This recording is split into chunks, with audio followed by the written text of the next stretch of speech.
Shirt पढ़ा रहा है। कल मैंने 3 वीडियो बनाई थी, अभी मैं एक वीडियो अपलोड करके आऊँ। एक लफ्ज़ के ऊपर मैंने इल्मी गुफ्तगू बहस किया, मैंने किसी की बेइज्जती नहीं की, तौहीन नहीं की, इंसल्ट नहीं की जी, उसको मैंने कुछ नहीं कहा। अगर अक्लमंद हुआ तो मेरी बातों से सबक हासिल करेगा, अगर पहले दर्जे का जाहिल हुआ तो उसके दिमाग में खबासत और जहालत आ जाएगी और उसको गुस्सा आएगा, क्योंकि अपनी ज़ात को रेक्टिफाई करना ये किसी का काम है। ये मेरे स्टूडेंट ने बहुत अच्छी वीडियो बनाई है, इसको मैं आज अपलोड करके पूरी दुनिया में वायरल हो जाएगी। जिस माई के नाम को चैलेंज कर ऑप्थाल्मिक सर्जिकल इंस्ट्रूमेंट्स के बारे में बताना है। उस ऑप्थाल्मिक सर्जिकल इंस्ट्रूमेंट्स में ये मेन आपको वो कहते हैं, इसकी जो एग्रीगेशन लिखी जाती है OSI फॉर्म है, OSI ophthalmic surgical instruments. Ophthalmic surgical instruments में हम क्या क्या करते हैं, इसके नेम भी करते हैं। एक इंस्ट्रूमेंट का दो नाम भी होते हैं, 3 नाम भी होते हैं और 3 नाम होते हैं। और इसकी शेप और फीचर क्या है, इसकी शक्ल क्या है, इसकी शक्ल क्या है, बनावट क्या है, स्ट्रक्चर क्या है, सीधा है, फॉर्सेप्स है, आर्टरी है, स्ट्रेट है, कर्व है, एंगल है, किस जाविये में है, उस इंस्ट्रूमेंट का एक्सपेरिमेंट है। यूजेस का मतलब है ये इंस्ट्रूमेंट का फंक्शन क्या है, ये क्या करता है इंस्ट्रूमेंट, या ये को रोटेट करता है, या इंसिशन देता है, या हीट काटिंग पॉइंट है, या ये फोर्सेप्स है, या ये टिश्यू को काटता है, टिश्यू को डायसेक्ट करता है, काटता है। मैं इसके बारे में कर रहा हूँ, फिर यहाँ तक ले है। फिर इंस्ट्रूमेंट के बारे में बताता है कि उसके टीथ हैं या नहीं है। नंबर 1 टीथ हैं, दूसरा कुछ ऐसे इंस्ट्रूमेंट नहीं होते, दूसरे कर्व है या स्ट्रेट है, कर्व है या स्ट्रेट है, या स्ट्रेट है, शार्प है या ब्लंट है, सीजर शार्प है या ब्लंट है। इसके लिम्स कितने हैं, लिम्स 1 है या 2 है, इसका जॉइंट है, इसकी माइक्रोडिप है, इसकी नंबर ऑफ माइक्रोडिप MICR मतलब ये फोर्सेप्स है, ये इसकी माइक्रोडिप है, ये यहाँ से गर्म। अच्छा, यहाँ पर मैं इसको मैं एक्सप्लेन कर चुका। अब मैं आता हूँ जो ऑप्थाल्मिक सर्जिकल इंस्ट्रूमेंट्स होते हैं, इसमें सबसे पहले डिपार्टमेंट ऑफ ऑप्थाल्मोलॉजी में कैटरेक्ट सेट आता है। कैटरेक्ट सेट किसी फॉर रिमूवल ऑफ कैटरेक्ट की जितनी भी किस्में, कॉन्जेनिटल कैटरेक्ट है, लेमिनर कैटरेक्ट है, ज़ोनिलर कैटरेक्ट है, स्क्लेरल कैटरेक्ट है, ग्लाइकोमा इंड्यूस्ड कैटरेक्ट है, ट्रॉमेटिक कैटरेक्ट है, सीनियर कैटरेक्ट है, सिनाइल कैटरेक्ट है, जुनाइल कैटरेक्ट है, उसके बाद कॉन्जेनिटल कैटरेक्ट है, किसी किस्म के कैटरेक्ट है, उस ये इस कैटरेक्ट सेट से ही रिमूव किया जाता है। उसके बाद इस कैटरेक्ट सेट को sterilize by moist heat steam autoclave. Autoclave के कंपोनेंट का नाम है, ऑटोक्लेव के कंपोनेंट तवज्जो ऑटोक्लेव के कंपोनेंट का नाम है, जिस कैटरेक्ट सेट को रख के स्टेलाइज इस तकनीक का नाम है, मेथड का नाम है, उसूल का नाम है, प्रिंसिपल का नाम है। इसको टेक्निक भी कहते हैं, प्रिंसिपल भी कहते हैं, मेथड भी कहते हैं, प्रिंसिपल भी कहते हैं, टाइप भी कहते हैं। मॉइस्ट हीट स्टीम कहलाती है। ये पानी जब उबलता है उससे स्टीम बनती है। स्टीम इंस्ट्रूमेंट को टच करती है, इंस्ट्रूमेंट को जब टच करती है तो वहाँ पर बैक्टीरिया बैठा, तो बैक्टीरिया को सेल वाल काबुलेट कर देती है, मुंजमद कर देती है, जला देती है, साड़ देती है, तबाह कर देती है, डैमेज कर देती है, गर्म कर देती है, बर्बाद कर देती है। और वो इंस्ट्रूमेंट जो बिल्कुल 100% बैक्टीरिया से स्टेराइल होता है, तकरीबन 99% 100% इंस्ट्रूमेंट स्टेराइल होते हैं, बाकी 1% बैक्टीरिया बच जाता है। उसको प्रीऑपरेटिव एंटीबायोटिक से खत्म किया जाता है, डिसइंफेक्शन से खत्म किया जाता है। वार्ड के अंदर, आई वार्ड में, ऊपर ओटी में जो पेशेंट्स को पेंट करते हैं, आयोडीन से पेंट करते हैं, उससे बैक्टीरिया फॉलो हो जाता है, इससे 100% सक्सेसफुल रेट होता है आउटकम। अब मैं आता हूँ यहाँ पर। अब मैं आपको सबसे पहले इंस्ट्रूमेंट्स के नाम बता, ये मैंने आज बोर्ड पे लिखे हैं अपने इन हाथों से। तवज्जो कीजिएगा, मेरे याद नहीं, ये भी तवज्जो करें, ये भी तवज्जो करें, आप मेरे बच्चे को टाइपिंग नहीं करेंगे। अच्छा, अपने भाई की मैं तो दोनों हाथों से सलाम कर, क्योंकि हम ये वीडियो बनाने के लिए खास से आपको मेहनत करनी पड़ेगी। अच्छा, पहले इंस्ट्रूमेंट का नाम है वायर आई स्पेकुलम।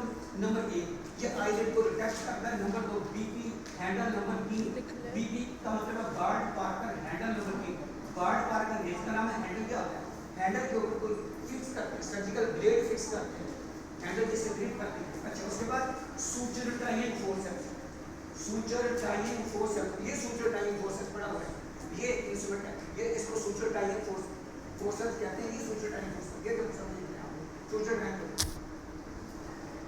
इसी तरह मैं एक और बात बता दूं, SMF सिंध मेडिकल फैकल्टी में आपका इंटरव्यू है, वहाँ पर इसका वायवा लिया जाता है, माइक्रो फार्मा का वायवा भी लिया जाता है। कोई अगर कोई डॉक्टर कहीं से पूछ लेता है, मेरी ये बात याद रखिएगा, इन बातों को जेल में रखना जी। सूच और टाई फोर्स, सूच को टाई करने के काम आता है। उसके बाद माइक्रो पॉइंट फोर्स का दूसरा जो नाम है, इसको कार्डियल फोर्सेस भी कहते हैं। तीसरा नंबर 5 पे इंस्ट्रूमेंट आ रहा है मैकफरसन फोर्सेस। तो मैकफरसन वो ये है, ये आईवर को फाइनल पोजीशन करने के लिए रोटेट करने के काम आता है इसका फंक्शन। उसके बाद ये जो है अरुगास फोर्सेप्स, ये आईसीसी सर्जरी में इस्तेमाल करते हैं, यहाँ नहीं पड़ा हुआ।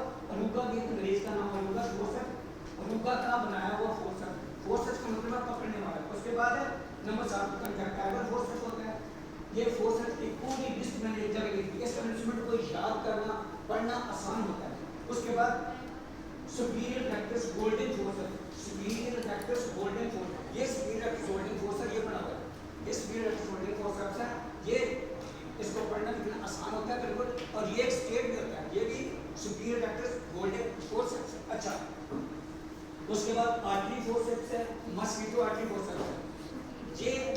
ये आर्टरी फोर्सेप्स है और ये मस्कीटो आर्टरी फोर्सेप्स है जी, और ये स्टेट मस्कीटो आर्टरी फोर्सेप्स है। कितनी बारीक और ये फाइन है। उसके बाद जो है, उसके बाद आप आगे यहाँ पर नंबर 11 इंस्ट्रूमेंट पर, नंबर 11 इंस्ट्रूमेंट पर स्प्रिंग सीजर्स भी लिखते हैं, तो सीजर्स स्प्रिंग भी लिखते हैं, स्प्रिंग एक्शन की वजह से स्प्रिंग सीजर्स। सीजर का काम होता है टिश्यू को काटना, मेम्ब्रेन को काटना, किसी झिल्ली को काटना, इसका मतलब कटेगा। उसके बाद क्या बात में कार्नियल सीजर्स, कार्नियल सीजर को इंट्रावल सीजर भी कहते हैं। वाना सीजर, वाना की बनाई हुई सीजर, ये 3 सीजर के नाम मैंने 4 के नाम इकट्ठे लिख दिए। इसको याद करना, लिखना, पेपर में याद ऐसे लिखना जैसे मैंने लिखा है। सीजर एक कार्नियल सीजर्स, वाना सीजर्स, शार्प पॉइंटेड सीजर, ये तीनों सीजर के नाम। ये देखें, ये स्प्रिंग सीजर है, ये मैं दिखा रहा हूँ, वीडियो बन रही है।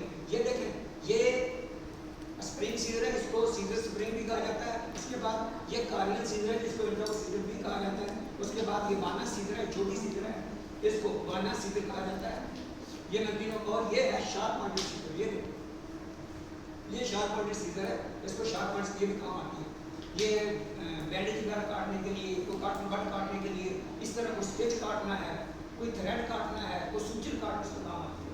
समझो, नंबर 15 पे मैं आ गया, नंबर 15 पे आ गया micro needle holder, micro needle holder, micro, उसके बाद में लार्ज नीडल, जब ये लंबाई में होता है उसको लार्ज नीडल होल्डर कहा जाता है। उसके बाद जो है two way irrigation aspiration cannula, तवज्जो तवज्जो, टू वे इरिगेशन, इरिगेट का मतलब क्या था, सराब करना। सिरिंज में पानी डाल के आंख के ऊपर पानी डाल देना, आंख पर या आंख के अंदर पानी डाल देना, अंदर पानी डाल देना, रिंगर एक्सप्रेस, उसको कहते हैं इरिगेट करना। इरिगेशन जब होगी तो उसको एस्पिरेट भी करना पड़ता है। एस्पिरेशन का मतलब होता है उसी पानी का बाहर निकालना, उसी पानी का बाहर निकालना जो आंख के अंदर है। इरिगेशन का मतलब होता है सराब करना, यानी सराब करना, आंख में पानी डाल देना, अंदर ही उस आंख के ऊपर सरकस के ऊपर पानी डाल देना।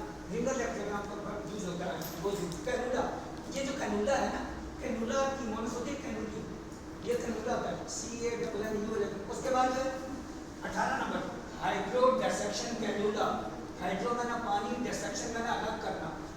सिरिंज में पानी डाल के 2 लेयर के दरमियान उसके कैनुला लगाता है, और उसके अंदर कैनुला को जरा बोल देते हैं, फिटिंग करते हैं और पुश करते हैं, वो दोनों लेयर यूं अलग हो जाती है। इसको कहते हैं हाइड्रो डिसेक्शन।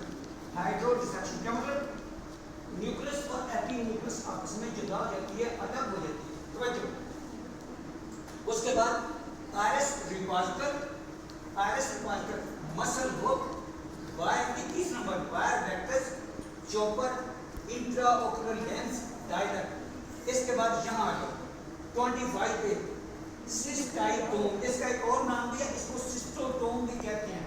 सिस्टोटोम किस लिए इस्तेमाल होता है, ये सिस्टोटोम जो होता है for cutting the anterior lens capsule, for cutting the anterior lens capsule. इसको एक लफ्ज में बयान करना हो तो सीधा लिख दो एंटीरियर कैप्सुलोटोमी। बस जो लेंस के ऊपर कैप्सूल होता है एंटीरियर, उसको काट देना, जुदा करना, काट के फेंक देना, अलग कर देना, उसको कैप्सुलोटोमी कहा जाता है। भाई समझा? सिस्टाइटोम, सिस्टाइटोम का दूसरा नाम सिस्टोटोम भी है, दोनों लिख सकते हैं आप, दोनों सही है, जो कोई। उसके बाद बाउल ऐसा नीचे जहाँ नहीं पड़ी हुई बाउल होते हैं, इसमें हम सोल्यूशन डालते हैं, पानी डालते हैं, और जो क्रिएटिविटी होती है हम उसमें यूज इंस्ट्रूमेंट रखते हैं, यूज छोटी क्रिएटिविटी नहीं आएगी ये इस्तेमाल। अभी मैंने आपको तमाम कितने 27 कैटलेक्ट सेट के इंस्ट्रूमेंट के नाम बताइए। 27 के सामने आपको अच्छी तरह याद होने चाहिए स्पेलिंग के साथ। इसको याद करने का बेहतरीन तरीका क्या है सुने, रूबा हो सकता है, कैवर हो सकता है, इसको चाहे ऊपर लिख दो, इसको ऊपर लिख दो, इसको नीचे लिख दो, कोई फर्क नहीं पड़ता, लेकिन सीजर को सीजर के साथ लिखें जी। ये बड़ी जरूरी बातें होती है, इससे नंबर हो जाता है। इसी तरह टू एजुकेशन एस्पिरेशन का रूल बता दिया, ये नहीं लिखना होता उसमें, ये मैंने एक्स्ट्रा एडिशनल जो मैंने आपको इंट्रोडक्शन की है कि इंस्ट्रूमेंट होते हैं उनके बारे में हम क्या बताते हैं, उनकी शेप के बारे में बताते हैं, स्टेरा के ऑटोक्लेव सिस्टम के। ये भी सवाल पूछा जाएगा कि सर को कैसे स्टेर करते हैं, स्टेरलाइज बाय मॉइस्चर स्टीम की तकनीक है, स्टेरलाइजेशन करने की ये मेथड है, असूल है, प्रिंसिपल है, तकनीक है जी, उसको कहा जाता है। और ऑटोक्लेव कंपोनेंट का नाम है जिसके अंदर इसको रख करता है। ये जो बड़ा हुआ है, ये जो रखा हुआ है, ये इसको कहते हैं कैटलेक्ट बॉक्स। ये कैटलेक्ट बॉक्स के बारे में भी मैं बता दूं, अच्छी बात है।